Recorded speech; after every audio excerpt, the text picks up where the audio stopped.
స్వేచ్ఛా TV culture, సాహితీ ప్రతిభ, ప్రగతిశీల భావవీచిక, అభ్యుదయ ప్రజాతంత్ర భావజాలాన్ని ప్రసారం చేయటంలో మేము మీ సహకారాన్ని అర్థిస్తున్నాం. మా ఛానల్ని ప్రోత్సహించండి, సబ్స్క్రైబ్ చేయండి. మీ అభిప్రాయాలు కామెంట్ రూపంలో మాకు సదా తెలియజేస్తూ ఉండండి. మీ జీవనాడి. స్వేచ్ఛా టీవీ కల్చర్, సాహితీ ప్రతిభ ప్రేక్షకులకు స్వాగతం.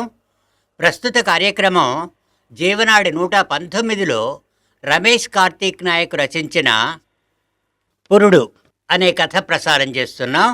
వ్యాఖ్యాత జీవన్. రచయితను గురించిన పరిచయం క్లుప్తంగా. రమేష్ కార్తీక్ నాయక్గా గుర్తింపు పొందిన నునావత్ కార్తీక్ 14 డిసెంబర్ 1997న నిజామాబాద్ జిల్లా జక్రాన్పల్లి మండలం జక్రాన్పల్లి తండాలో జన్మించాడు. తల్లిదండ్రులు సేవంత, మోజీరాములు. తల్లి సేవంత కూరగాయలమ్ముతుంది. తండ్రి మోజీరాం వ్యవసాయదారుడు. ఆయన తండా సర్పంచ్గా విధులు నిర్వహిస్తూ ఉంటాడు. రమేష్ ఇంగ్లీష్, తెలుగు సాహిత్యాల్లో పోస్ట్ గ్రాడ్యుయేషన్ పూర్తి చేసుకున్నాడు. ఈయన గోర్ బంజారాల జీవన విధానం, సాంస్కృతిక విశేషాలతో తెలుగు, ఇంగ్లీష్ భాషల్లో సాహితీ సృజన చేస్తున్నాడు. కవిత్వం, కథ అనే 2 ప్రక్రియల్లోనూ కృషి చేస్తున్నాడు. ఈయన ఆంగ్ల రచనలు పలు జాతీయ, అంతర్జాతీయ పత్రికల్లో ప్రచురితమవుతుంటాయి. ఈయన సాహిత్యం హిందీ, బెంగాలీ, అస్సామీ, మలయాళ, కన్నడ, మరాఠీ, ఫ్రెంచ్ భాషల్లోకి అనువాదమయ్యాయి. ఇప్పటి వరకు రమేష్ 7 సంపుటాల సాహిత్యం మనకు అందించాడు. ఈయన కవిత్వం సిబిఎస్ఈతో పాటు ఎంఏ, బిఏ పాఠ్యాంశాలుగా కూడా వచ్చింది. చిన్న చిన్న ఉద్యోగాలు అనేకం చేసుకుంటూ ఈయన విశేషమైన సాహితీ సృజన చేస్తున్నాడు. ఇహ నేరుగా ఆయన కథలోకి ప్రవేశించుదాం. కథ పురుడు. కథా రచయిత రమేష్ కార్తీక్ నాయక్. సేకరణ ఇప్పపూలు గిరిజన సంచారిత గల కథా సంకలనం, ప్రతిభా ప్రచురణలు, ఖమ్మం. పొద్దున్న ఎత్తాల్సిన పెండ కొట్టంలో అలాగే ఉండిపోయింది. నిద్రపోతున్న జుమ్లీకి గుర్తొచ్చి హాట్కోపోయినోళ్ళు రాకముందునే పెండనంతా ఎత్తేద్దామనుకుంటూ బర్రెల కొట్టం ముఖాన మెల్లగా నడిచింది. కొట్టంలో నీళ్ల తొట్టి పక్కనే కాసింత దూరంలో ఉన్న ఓ రాయిపై కూర్చొని పెండకుప్పను గమనిస్తుంది. పెండ ఆపాటికే బయటవైపు ఎండిపోయింది. నల్లని గీతలు పెండకుప్ప చుట్టూ అక్కడక్కడ కోళ్ళు మెతుకుల కోసం గీరినట్లున్నాయి. అక్కడక్కడ పెండలోంచి చిన్న చిన్న పురుగులు పాకుతున్నాయి. ఉచ్చలో నానిన ఎండుగడ్డి ఏదో వాసన కొడుతోంది. కొట్టంలో రేకుల కింద అంచుల్లో రంగురంగుల సాలీడు పురుగులు వేలాడుతున్నాయి. జమ్లీకి ఆ పురుగులు రంగురంగుల పూసల్లా అనిపిస్తున్నాయి. గుడిసె పక్కనే ఉన్న యాప చెట్టు కాయలు అన్నీ గుడిసె ముందు నిండిపోయినాయి. జల్దీగా అవగొట్టి తౌడుతో రొట్టెలు, రేలపూల పప్పు చేయాలి అనుకొని తన ఫేట్యాను కొంచెం నడుం పైకి జరిపి తలపైన టూక్రీని జడ చుట్టూ చుట్టేసి ఊడకుండా కట్టి పని చాలు చేసింది. పెండ ఎత్తుతున్న జుమ్లి తనకేదో అవుతున్నట్టు అనిపించి చేతులకున్న పెండను ఆ పక్కనే ఉన్న గడ్డిపై తుడుచుకొని గుడిసెకు ముందు పందిరి కింద మంచంపై కూర్చొని తన ఇంటిదారి నుంచి ఎడుతున్న పిక్నీని పిలిచింది. ఏమైంది జమ్లీ అని పిక్ని జమ్లీని అడిగింది. కడుపులో నొప్పిగా ఉంది, తల తిరుగుతాంది, పురుడు దగ్గర పడినట్టుంది బాయి అంటూ పిక్నీతో జమ్లీ నీరసంగా చెప్పింది. పండుకో, నేను ఇప్పుడే వస్తా అంటూ పిక్ని తన సోబత్ బాయిల్ని పిలుచుకురానికి పోయింది. ఆ తండాలో పెద్ద మనుషులు, మగోళ్ళు ఎవరూ లేరు.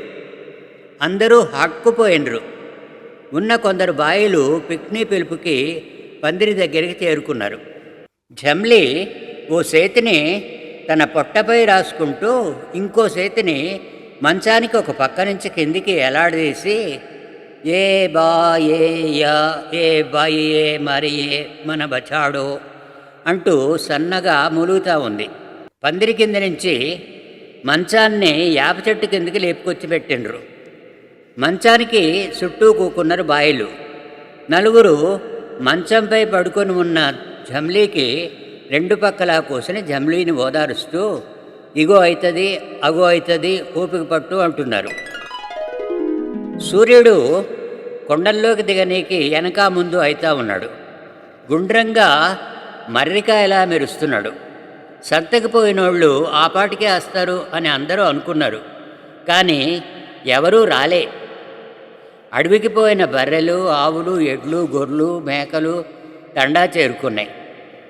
పందిరి దగ్గర బాయలు లేచి ఎవరింటికి వాళ్ళు పోయి ఎవరి మందని వాళ్ళు కొట్టాల్లో వేసి జమ్లీ దగ్గరికి వచ్చేసిండ్రు. జమ్లీ బర్రెల కొట్టంలో అరుస్తూ ఉన్నాయి. అది చూసిన పిక్ని కొట్టంలోకి పోయి బర్రెల్ని కట్టేసి జమ్లీ దగ్గరికి వచ్చేసింది.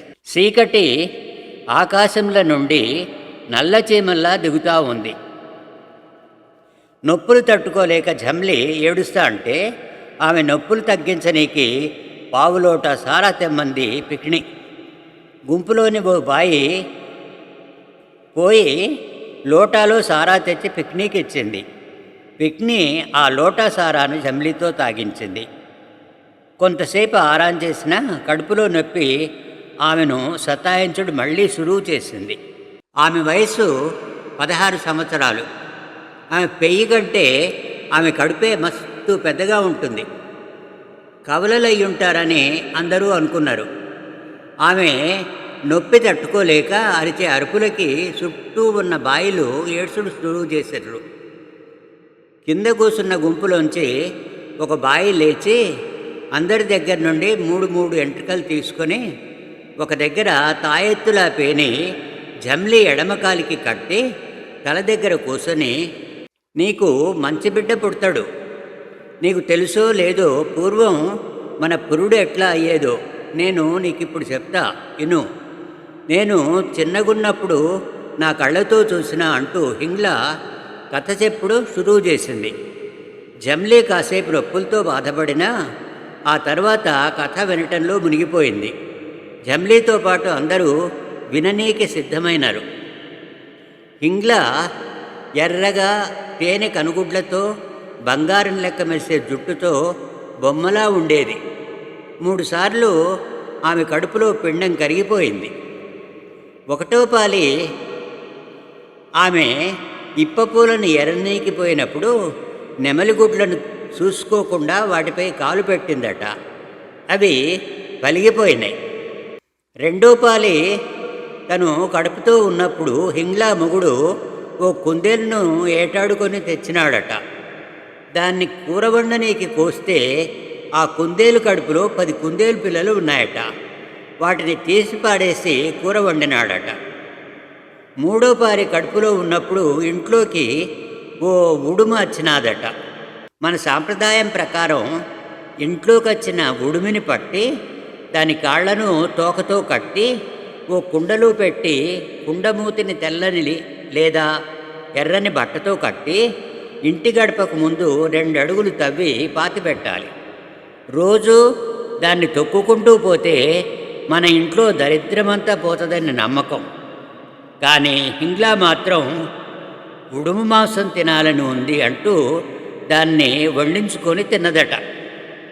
అలా 3 సార్లు తన పిల్లలను తన కడుపులోనే పోగొట్టుకుంది. ఇదంతా జరిగిన 2 ఏళ్ల దాకా హింగ్లాకు కడుపు రాలేదు. అయితే ఓ వర్షాకాలం చివరి రోజున ఓ జింక హింగ్లా కలలోకి వచ్చి నేను చచ్చిపోతున్నాను, నా బిడ్డ నీ మేకల మందలో ఉంది, ఆకలికి నీరసించిపోయింది, దాన్ని నువ్వు జాగ్రత్తగా చూసుకోమని చెప్పి జింక ఓ చెట్టులా మాయమైపోయింది. ఆ చెట్టుకు జింక కొమ్ముల్లా కొమ్మలు మొలుస్తుంటే ఆ సప్పుడుకు నిద్ర నుండి మేల్కొని మొగుడిని తీసుకొని మేకల మందలోకి వెళ్ళి చూసింది. మేకలన్నీ ఒకవైపు నిల్చున్నాయి. జింకపిల్ల మాత్రం ఓ మూల పడి ఉంది. 2 రోజుల క్రితం ప్రసవించిన ఓ మేక దగ్గరికి తీసుకెళ్ళి పాలు తాగించనీకి యత్నం చేసింది. కానీ మేక పాలు ఇవ్వకపోగా జింక పిల్లను కాలితో తన్నింది. ఇట్లా కాదనుకొని హింగ్ల జింక పిల్లను తీసుకుని ఇంట్లోకి వెళ్ళిపోయింది. మొగుడిని కింద పండుకోమని చెప్పింది. అతను సాప కిందేసుకుని పండుకున్నాడు. హింగ్ల ఆ జింక పిల్లను తన పక్కనే మంచంపై పడుకోబెట్టుకొని జోలాలి పాడింది. పాడుతూ పాడుతూ తన రొమ్మును జింకకు పట్టించింది.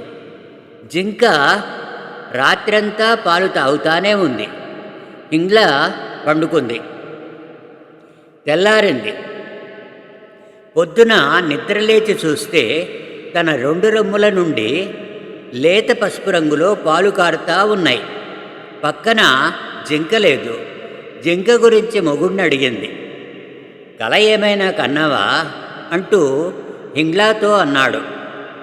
ఆశ్చర్యపోయింది. రాత్రి జరిగింది నిజమా అబద్ధమా? హింగ్లాకు అర్థం కాలేదు.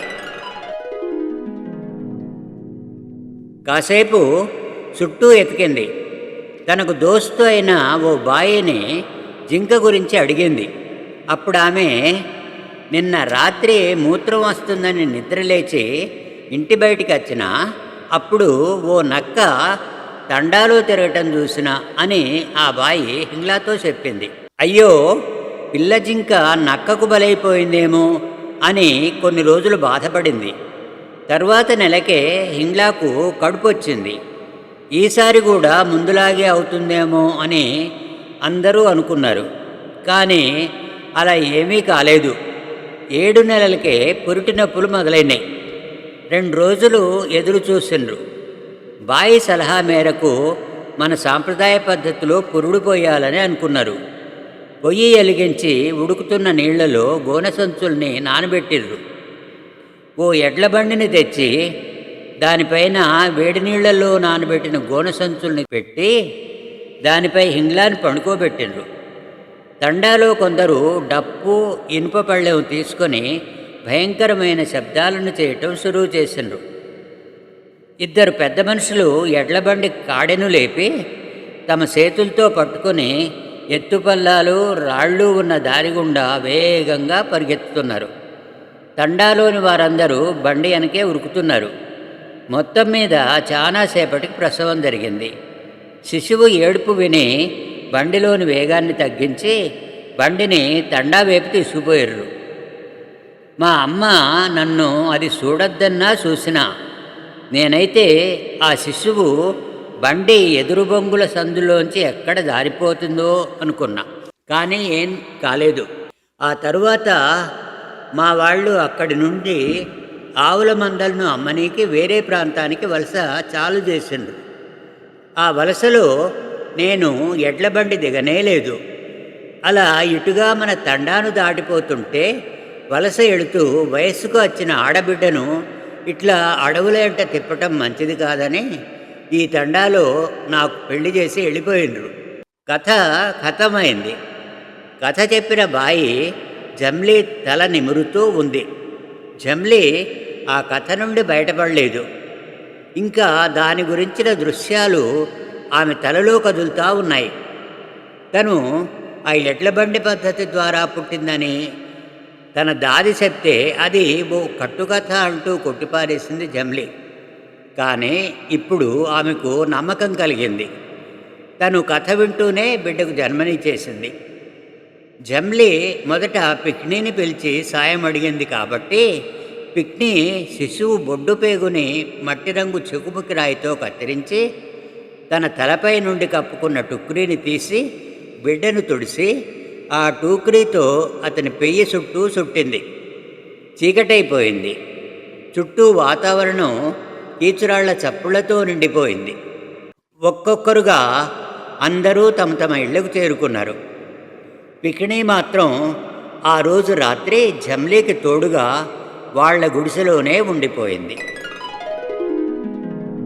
ఈ కథ ఇంతటితో సమాప్తం. వచ్చే వారం జీవనాడి 120లో ప్రముఖ అభ్యుదయ కవి దేవరకొండ బాలగంగాధర తిలక్ కవిత్వం అమృతం కురిసిన రాత్రి ప్రసారం చేయబోతున్నాం. అంతవరకు సెలవు.